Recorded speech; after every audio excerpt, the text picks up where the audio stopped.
Shalom, selamat malam Bapak Ibu yang terkasih. Pada malam hari ini kita akan bersama-sama merenungkan kebenaran firman Tuhan lanjutan dari eksposisi kitab Daniel. Kita akan membaca di dalam Daniel pasalnya yang ke-9, ayat yang ke-20 hingga ayatnya yang ke-27. Hari ini kita akan membaca Daniel pasal yang ke-9, ayat yang ke-20 hingga ayatnya yang ke-27. Saya akan membacakannya bagi kita sekalian. 70 kali 7 masa. Sementara aku berbicara dan berdoa dan mengaku dosaku dan dosa bangsaku, bangsa Israel, dan menyampaikan ke hadapan Tuhan, Allahku, permohonanku bagi gunung kudus Allahku. Sementara aku berbicara dalam doa, terbanglah dengan cepat ke arahku Gabriel, dia yang telah kulihat dalam penglihatan yang dahulu itu pada waktu persembahan korban petang hari di pasal yang ke-8. Lalu ia mengajari aku dan berbicara dengan aku. Daniel, sekarang aku datang memberikan akal budi kepadamu untuk mengerti. Ketika engkau mulai menyampaikan permohonan keluarlah suatu firman, maka aku datang untuk memberitahukannya kepadamu sebab engkau sangat dikasihi. Jadi camkanlah firman itu dan perhatikanlah penglihatan itu. 70 kali 7 masa telah ditetapkan atas bangsamu dan atas kotamu yang kudus untuk melenyapkan kefasikan, untuk mengakhiri dosa, untuk menghapuskan kesalahan, untuk mendatangkan keadilan yang kekal, untuk menggenapkan penglihatan dan nabi, dan untuk mengurapi yang maha kudus.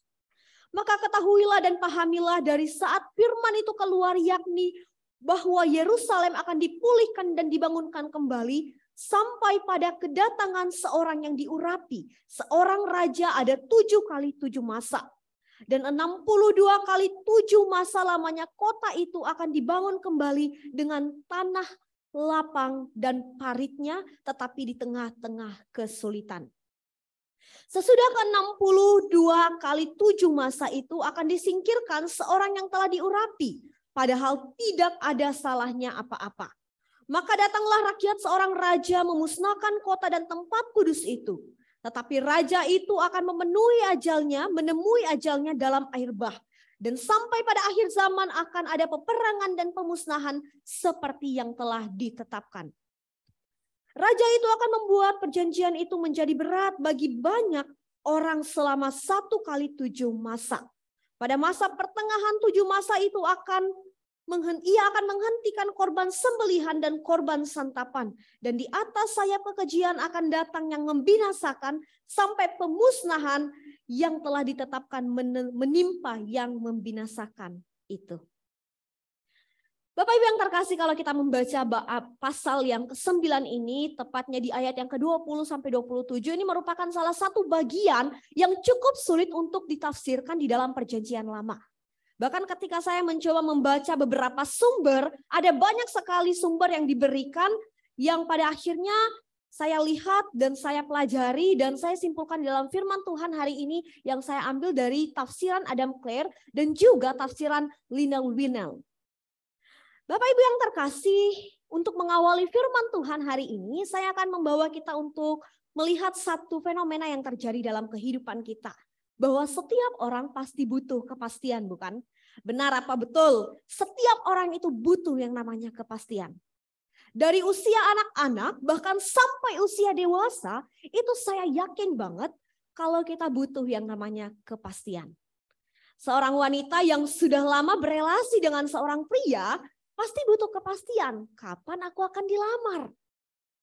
Seorang anak muda yang mengapply CV di berbagai perusahaan pasti butuh kepastian, kapan aku akan diterima. Atau seorang pengusaha sekalipun pasti butuh kepastian, kapan omsetku naik dan sebagainya. Kenapa orang ini butuh kepastian? Karena dengan adanya kepastian Bapak Ibu, seseorang akan merasa lebih tenang. Karena adanya sebuah jawaban yang pasti yang mereka dapatkan. Dan seseorang gak lagi hidup di dalam kebingungan atau pertanyaan-pertanyaan yang akhirnya mengganggu pikirannya. Nah Bapak Ibu yang terkasih, hal yang sama pun terjadi pada Daniel di dalam teks yang baru saja kita baca pada malam hari ini. Di mana dia penuh dengan kebingungan dan pertanyaan, kapan dia dan bangsanya Israel akan dipulihkan oleh Tuhan. Kapan mereka akan mengakhiri masa pembuangan yang sedang mereka alami atau sedang mereka jalani pada saat itu. Bapak Ibu, kalau kita ketahui bahwa peristiwa di pasal 9 ini terjadi pada tahun pertama pemerintahan Darius, keturunan orang Media, atas kerajaan Kasdim atau Babel. Dan seperti yang kita ketahui bersama, kalau kerajaan Babel pada saat itu telah dikalahkan oleh kerajaan Media Persia pada tahun 539 sebelum Masehi. Sehingga tahun pertama pemerintahan Darius ini bisa dicatat sekitar 539 atau 538 sebelum Masehi. Dan inilah konteks atau saat di mana pasal 9 ini terjadi. Nah, Bapak Ibu yang terkasih, pada tahun ini Daniel memperhatikan kalau ternyata dalam firman Tuhan yang disampaikan oleh Nabi Yeremia ada tertulis di dalam Yeremia pasal 25 ayat 10 sampai 12. Semumean akan membacakannya untuk kita.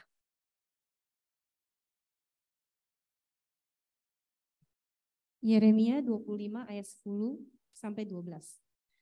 Aku akan melenyapkan dari antara mereka suara kegirangan dan suara sukacita, suara pengantin laki-laki dan pengantin perempuan, bunyi batu kilangan dan cahaya pelita. Maka seluruh negeri ini akan menjadi reruntuhan dan ketandusan, dan bangsa-bangsa ini akan menjadi hamba kepada Raja Babel 70 tahun lamanya. Kemudian sesudah genap ke-70 tahun itu, demikianlah firman Tuhan. Maka aku akan melakukan pembalasan kepada Raja Babel dan kepada bangsa itu oleh karena kesalahan mereka. Juga kepada negeri orang-orang Kasdim dengan membuatnya menjadi tempat-tempat yang tandus untuk selama-lamanya. Bapak Ibu yang terkasih, di dalam masa ini Daniel sudah memperhatikan bahwa ada satu firman Tuhan yang disampaikan kepada Nabi Yeremia yang tertulis seperti yang diungkapkan oleh Semumean tadi. Dan dibaca oleh Semumean. Bahwa mereka akan mengalami penderitaan itu menjadi tawanan selama 70 tahun lamanya. Dan saat ini adalah masa 70 tahun itu hampir genap sejak bangsa Israel jadi tawanan di Babel. Dan di dalam masa penantian inilah Bapak Ibu, Daniel berdoa memohon kepada Tuhan pada saat itu. Dia seakan-akan butuh kepastian akan kapan waktu itu tiba.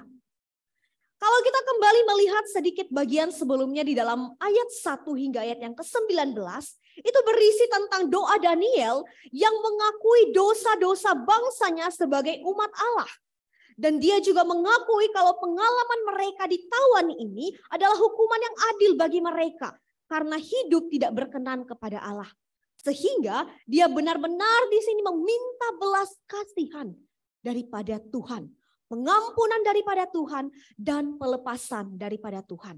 Agar apa? Agar dibawa kembali ke tanah air mereka dan bangsanya dan kotanya dipulihkan kembali, bahkan tempat kudus Allah sendiri. Jadi itu konteks yang sedang terjadi ketika Daniel ini berdoa, Bapak Ibu. Nah, menarik sekali Bapak Ibu yang terkasih kalau kita perhatikan di bagian selanjutnya di ayat yang ke-21 dan ayat yang ke-23. Malaikat Tuhan yaitu Gabriel datang dan berbicara kepadanya pada saat itu. Selepas dia berdoa kepada Tuhan dengan begitu sungguh, malaikat Gabriel datang dan berbicara kepadanya.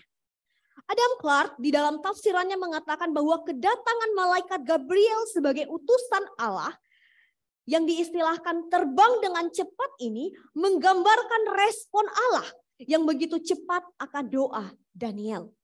Di mana Tuhan mendengarkan dengan sukacita doa yang sungguh-sungguh, doa yang rendah hati yang dinaikkan oleh Daniel. Bahkan sampai dikatakan di sana bahwa dia dikasihi. Tuhan menjawabnya karena dia dikasihi. Tuhan berkenan kepada doa yang diungkapkan oleh Daniel sehingga Gabriel dikirim oleh Tuhan untuk menjawab Daniel dengan kurun waktu yang begitu cepat. Bapak Ibu, kedatangan malaikat Tuhan Gabriel ini cukup mengejutkan. Karena dia membawa satu firman Tuhan untuk disampaikan kepada Daniel sebagai jawaban dari doa yang ia naikkan kepada Tuhan pada saat itu. Firman ini berisi satu nubuatan yang berkaitan erat dengan permohonan daripada Daniel dan tentang rencana penggenapan ketetapan Allah sendiri. Apakah isi dari firman Tuhan, dari firman Allah ini kepada Daniel yang disampaikan oleh Gabriel? Kita akan melihat di ayatnya yang ke-24. Saya akan membacakannya kembali untuk kita. 70 kali 7 masa telah ditetapkan atas bangsamu dan atas kotamu yang kudus. Untuk melenyapkan kefasikan, untuk mengakhiri dosa, untuk menghapuskan kesalahan, untuk mendatangkan keadilan yang kekal, untuk menggenapkan penglihatan dan nabi, dan untuk mengurapi yang maha kudus. Bapak Ibu yang terkasih, ketika Daniel mendengarkan kalimat pertama ini, kemungkinan besar kesan pertama yang didapatkan Daniel, kalau kalimat itu merupakan janji Tuhan bahwa dengan segera masa pembuangan bangsanya yang hampir 70 tahun ini akan diakhiri. Dan itu berarti mereka akan kembali ke tanah air mereka dan keadaan bangsanya juga akan segera dipulihkan. Ini kemungkinan Bapak Ibu pada saat itu sudah hampir 67 tahun mereka ditawan. Jadi mungkin sekitar 3 tahun lagi ada pengharapan itu bahwa wah sebentar lagi saya dan bangsaku akan bebas. Tetapi Bapak Ibu yang terkasih, kalau kita perhatikan firman Allah di sini, ternyata tidak sesederhana itu. Di sini Gabriel sebenarnya ingin memberitahukan kepada Daniel bahwa Tuhan sudah menetapkan satu masa yang baru lagi, yang merupakan 70 kali 7 masa atas bangsanya dan atas Yerusalem, kotanya sendiri. Yang diperkirakan oleh para penafsir ini sekitar 490 tahun kurang lebih. Dan pernyataan ini seharusnya merupakan satu pengharapan atau penghiburan bukan kepada Daniel dan bangsanya di dalam pembuangan di Babel pada saat itu. Kenapa? Karena dalam bagian ini Allah ingin menegaskan bahwa hanya Allah sajalah yang dapat mengerjakan ke-6 bagian yang akan mereka alami yang diungkapkan di ayat yang ke-24 ini. Bagian yang akan mereka alami di dalam satu masa yang sudah Tuhan tetapkan. Yaitu melenyapkan kefasikan, mengakhiri dosa, menghapuskan kesalahan, mendatangkan keadilan yang kekal, menggenapkan penglihatan dan damai, dan untuk mengurapi yang maha kudus. Sebab di dalam pernyataan yang disampaikan oleh Gabriel ini, tersirat tentang nubuatan akan mesianik atau Mesias yang menjadi juru selamat bagi mereka. Yang mana Mesias ini nantinya pasti akan ditolak dan diserahkan untuk disalibkan oleh mereka. Namun Bapak Ibu yang terkasih, kendati demikian, semua telah ditetapkan di dalam rencana penyelamatan bangsanya dan dunia ini di dalam putranya Yesus Kristus. Nah Bapak Ibu yang terkasih, berkenaan dengan 77 tahun, 70 kali 7 masa yang disampaikan di dalam ayat 24 ini, kita akan melihat bahwa berkenaan dengan ini ternyata dibagi menjadi 3 masa. Yang kita lihat di ayat yang ke-25 hingga ayatnya yang ke-27. Yang pertama yaitu masa 7 kali 7 masa. Masa pertama ini dipercaya terjadi pada zaman Ezra dan Nehemia Bapak Ibu. Yaitu masa pemulangan pertama dari pembuangan pimpinan Zerubabel dan penyempurnaan pekerjaan oleh Ezra dan Nehemia pada saat itu. Dan bisa dikatakan bahwa zaman ini dimulai pada tahun 539 atau 538 sebelum Masehi. Saat Quraisy yang saat itu menjadi Raja Media Persia memberikan pesan agar mereka bangun kembali dan memulihkan Yerusalem. Di mana pada saat itu Quraisy ini memberikan satu pesan agar kemudian mereka diizinkan, yaitu orang-orang Yehuda ini kembali ke Yerusalem, ke tanah air mereka untuk membangun bait Allah di sana. Dan baru nanti pada tahun 420 hingga 419 sebelum Masehi, kota Yerusalem ini selesai dibangun di zaman Nehemia. Di tengah-tengah kesulitan seperti yang diungkapkan di dalam Daniel pasal yang ke-6 di dalam Daniel ayat yang ke-25 ini dikatakan di sana bahwa kembali dengan tanah lapang dan paritnya tetapi di tengah-tengah kesulitan. Itu masa yang pertama. Kemudian masa yang kedua dipercaya yaitu 62 kali 7 masa. Itu menjadi periode masa kedua. Masa kedua ini dipercaya dimulai berlangsung pada tahun 420 hingga 400 sebelum Masehi. Hingga kedatangan seorang yang diurapi, yaitu seorang pemimpin atau penguasa.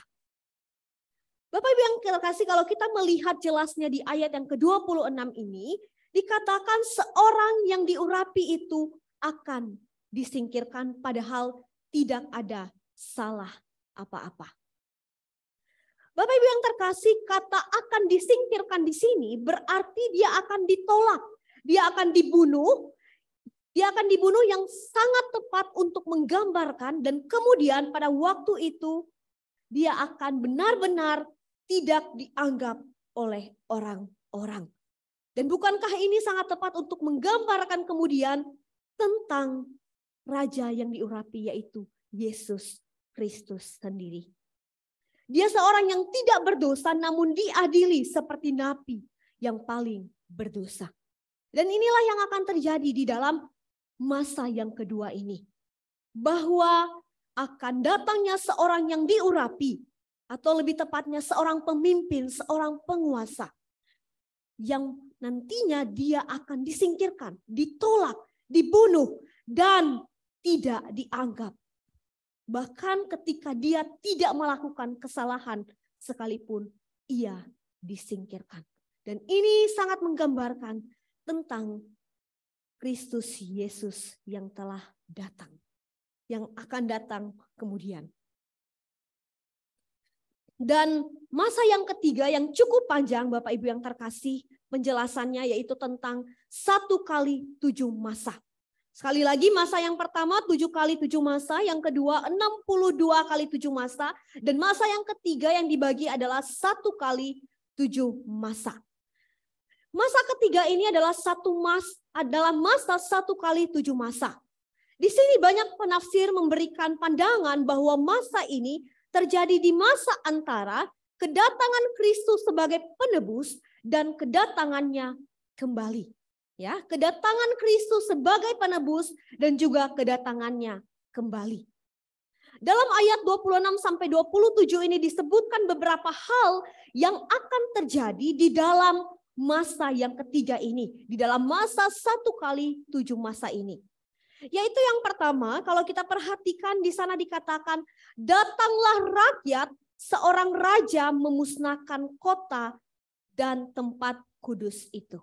Datanglah rakyat, seorang raja memusnahkan kota dan tempat kudus itu.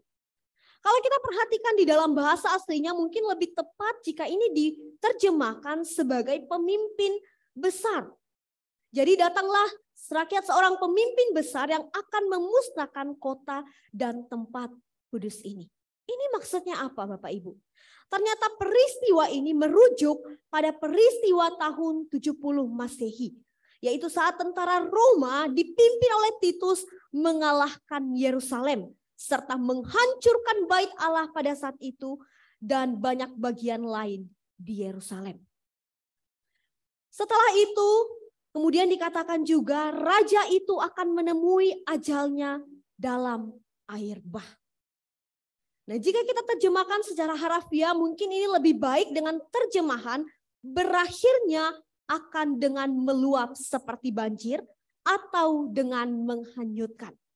Jadi, kepemimpinan ini akan berakhir seperti banjir dengan seperti banjir atau dengan menghanyutkan.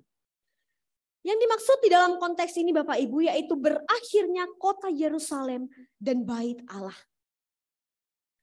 Bapak Ibu yang terkasih, hal ini terjadi pada waktu Titus membawa tentara Roma masuk ke Yerusalem, di mana mereka merusak dan menghancurkan sedemikian rupa sehingga orang Yahudi tidak lagi bisa punya kuasa untuk melawan mereka. Makanya dikatakan mereka akan hanyut seperti air banjir atau seperti air bah. mereka akan menemui ajalnya di dalam air bah. Karena kehancuran yang mereka alami adalah kehancuran yang begitu dahsyat. Dan ini merupakan satu kiasan yang sungguh menggambarkan kehancuran yang dialami pada saat itu. Dan yang ketiga yang akan dialami pada saat masa yang ketiga ini, bahwa yang ketiga adalah sudah ditetapkan akan adanya peperangan dan pemusnahan sampai pada akhir, yaitu sampai Tuhan Yesus kembali. Di sana dikatakan di ayat yang ke-26 bagian terakhir, dan sampai pada akhir zaman akan ada peperangan dan pemusnahan seperti yang telah ditetapkan. Adam Clarke mencoba memberikan penjelasan bahwa bagian ini ingin menggambarkan bahwa peperangan dan pemusnahan ini sudah ditetapkan sampai pada akhir Tuhan Yesus nanti kembali dan sungguh-sungguh menyatakan kerajaannya di tengah dunia ini. Dan yang keempat yang akan terjadi pada masa yang ketiga ini adalah bahwa ia akan meneguhkan perjanjiannya dengan banyak orang selama 1 kali 7 masa. Bapak Ibu yang terkasih, subjek raja di sini kalau kita perhatikan di ayat yang ke-27, raja itu akan membuat perjanjian itu menjadi berat bagi banyak orang selama 1 kali 7 masa. Subjek raja di sini merujuk pada raja yang diurapi itu sendiri, yaitu Yesus Kristus sendiri. Di mana perjanjian berat di sini mengartikan tentang peneguhan perjanjian dalam darah Yesus sendiri. Di dalam kisah penyaliban Yesus dan Roh Kudusnya yang akan menguatkan orang banyak, orang percaya untuk diberikan kemampuan hidup di dalam penggenapan perjanjian ini. Jadi ini berbicara tentang penggenapan yang dikerjakan oleh Kristus sendiri melalui darahnya yang kudus di atas kayu salib. Hingga nanti dia datang kembali untuk kedua kalinya. Dan yang terakhir di sini, mohon maaf.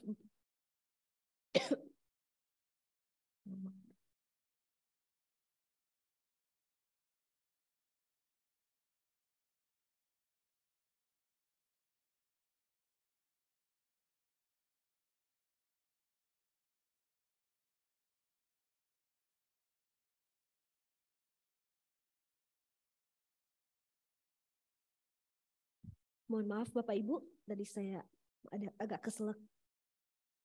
Dan yang terakhir yang terjadi di dalam masa yang ketiga ini adalah tentang kematian Kristus yang telah menggenapi semua korban dan persembahan yang ditentukan dalam Taurat Musa.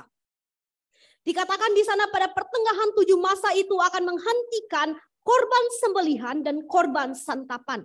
Dan di atas sayap kekejian akan datang yang membinasakan, sampai pemusnahan yang telah ditetapkan menimpa yang membinasakan itu.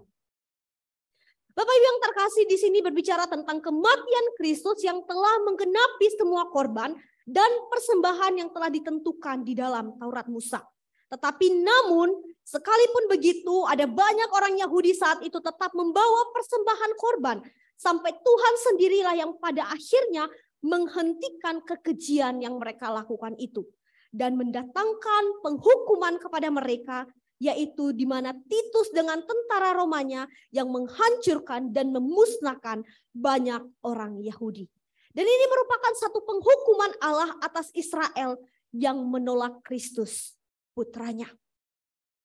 Nah Bapak Ibu yang terkasih, di dalam 3 masa yang terjadi selama 70 kali 7 masa ini, kita melihat ada banyak hal yang kemudian terjadi. Sudah terjadi, yang akan terjadi dan sudah terjadi. Yang sudah kita lihat di dalam beberapa sejarah gereja saat ini, di dalam sejarah Alkitab. Namun yang menjadi pertanyaannya bagi kita pada hari ini adalah, apa yang kemudian kita dapat pelajari di dalam firman Tuhan ini? Beberapa kali di dalam bagian ini kita melihat bagaimana Tuhan menggambarkan ada satu ketetapan, satu masa yang pasti akan dihadapi oleh bangsa Israel untuk ke depannya. Dan kalau kita melihat ini sudah terjadi di dalam sejarah Alkitab. Dan kita melihat bahwa tidak ada satupun kemudian Tuhan membiarkan mereka untuk terus mengalami kehancuran itu sampai akhirnya mereka hancur lebur di hadapan Tuhan. Tetapi kalau kita melihat di dalam sejarah bangsa Israel, Tuhan pun tetap mendatangkan pemulihan kepada mereka di setiap masa yang akan mereka hadapi di dalam nubuatan ini. Dan saat ini pun kita sedang memasuki satu masa di dalam kehidupan kita, di mana kita sedang menanti kedatangan Kristus kembali di dalam kehidupan kita. Dia adalah putra Allah yang sudah menjadi penebus, yang sudah meneguhkan perjanjian oleh darahnya di kayu salib, agar kita beroleh keselamatan perjanjian itu di tengah-tengah dunia ini. Nah, di dalam kita mengikuti atau menjalani masa ketetapan yang sudah diberikan oleh Allah dalam hidup kita saat ini, bagaimana kita di masa menjelang ini berlaku di dalam kehidupan kita? Apakah kita juga sudah sungguh hidup di dalam kemuliaannya, atau justru membiarkan hidup kita seperti hidup sejarah bangsa Israel yang telah berkali-kali mengalami kasih karunia Allah, tetapi tetap hidup di dalam dosa. Yang berkali-kali sudah mengalami keselamatan daripada Allah, tetapi mereka tidak hidup di dalam kemuliaan Allah. Bahkan mereka hidup menolak akan Tuhan di dalam hidup mereka. Bapak Ibu yang terkasih, melalui firman Tuhan ini sekali lagi kita diingatkan bagaimana di dalam masa menjelang ini kita boleh sungguh-sungguh memaknai hidup kita untuk boleh hidup memuliakan Allah di dalam hidup kita. Baik itu di dalam ranah pekerjaan kita. Bagaimana di masa menjelang ini kita sungguh-sungguh memaknai pekerjaan kita untuk melakukan segala sesuatu itu untuk kemuliaan bagi Allah. Di dalam keluarga kita, ketika kita menjadi seorang istri, menjadi seorang suami, menjadi seorang anak, bagaimana kita sungguh-sungguh mendatangkan kemuliaan Allah itu di masa yang sedang kita alami atau kita jalani di tengah-tengah keluarga kita saat ini. Atau sebagai anak-anak Tuhan, di tengah pekerjaanmu, di tengah studimu, dan di tengah hal-hal yang engkau hadapi pada saat ini, di begitu banyaknya pergolakan dunia pada saat ini, bagaimana sungguh engkau menyatakan kemuliaan Allah di dalam masa yang sedang engkau alami. Sekali lagi Bapak Ibu yang terkasih, ini adalah nubuatan yang diberikan oleh Allah kepada bangsa Israel melalui Gabriel kepada Daniel. Dan nubuatan ini sudah terjadi kalau kita melihat di dalam sejarah Alkitab. Dan pada saat ini kita pun sedang menjalani satu masa di dalam kehidupan kita yang sudah juga ditetapkan oleh Allah di dalam hidup kita, yaitu menanti kedatangan Kristus dalam kehidupan kita. Dan biarlah di dalam masa penantian ini kita sungguh-sungguh hidup memuliakan Dia. Mari kita bersatu di dalam doa. Minta dengan